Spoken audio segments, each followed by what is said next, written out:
Hey everyone, and welcome to today's Explainer. We're diving into one of the absolute best, most dramatic moments in all of Shakespeare. We're talking about Act 3, Scene 4 of Macbeth. Basically, it's a massive royal party that goes horribly, horribly wrong. Let's jump right in. So here's our game plan for today. We'll start with Welcome to the Banquet, then cover some important scene vocabulary, check out the uninvited ghost, look at the royal cover-up, and finally wrap up with exam-focused guilt. All right, Part 1. Welcome to the Banquet. Act 3, Scene 4. Okay, let's set the scene. Macbeth has just violently taken the crown, right? He is officially the King of Scotland. So to show off and celebrate, he throws this massive fancy feast for all his lords. But there's a really dark secret here. Literally, right before this party, Macbeth had his absolute best friend, Banquo, murdered. So he's sitting down to dinner with some serious blood on his hands. Moving on to Section 2, Important Scene Vocabulary. Before we get to the really spooky stuff, we need to know 3 key words. The first one is paranoia. Paranoia is basically this intense, unreasonable fear and suspicion of everyone around you.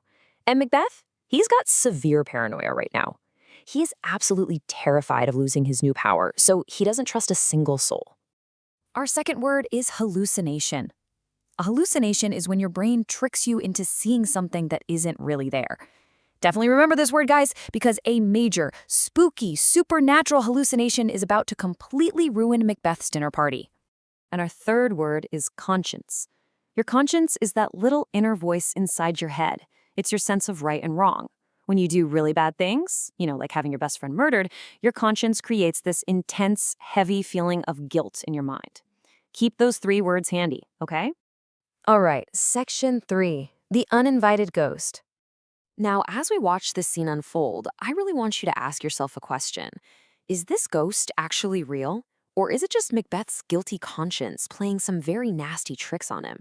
It really builds up this super spooky atmosphere, and it perfectly highlights his rapid mental decline.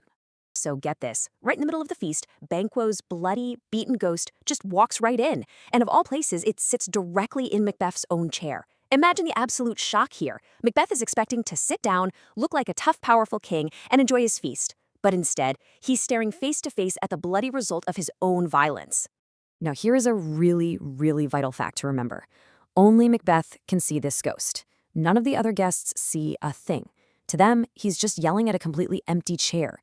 This is a massive clue for us. It proves that his deep guilt and his paranoia are actually causing a hallucination. His mind is literally breaking apart right in front of everyone. Which brings us to Section 4, the royal cover-up. We see a really huge contrast between our 2 main characters here. Macbeth is having a full-blown public panic attack. He's sweating, he's shaking, and he's shouting at thin air in front of all his most important lords. But meanwhile, Lady Macbeth, she steps right in to desperately try and take control of the situation. Look at how Lady Macbeth covers for him. She immediately tells the highly confused guests to just calm down. And then she makes up this quick lie. She tells them her husband is just unwell, that he's had these strange little fits since he was a kid. She is trying her absolute hardest here to cover up his guilt, save his public reputation, and protect their newly stolen power. But you know what? Her cover-up totally fails. Because of this massive public outburst, all those important guests become deeply, deeply suspicious. They can clearly see that Macbeth has completely lost control. His kingship suddenly looks incredibly weak. They aren't looking at a brave, heroic leader anymore. They are looking at a broken, totally unstable tyrant.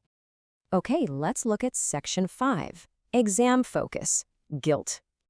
So how do we use all this drama to get great marks on the exam? Well, we use the simple PQE method. That stands for Point, Evidence, Explain.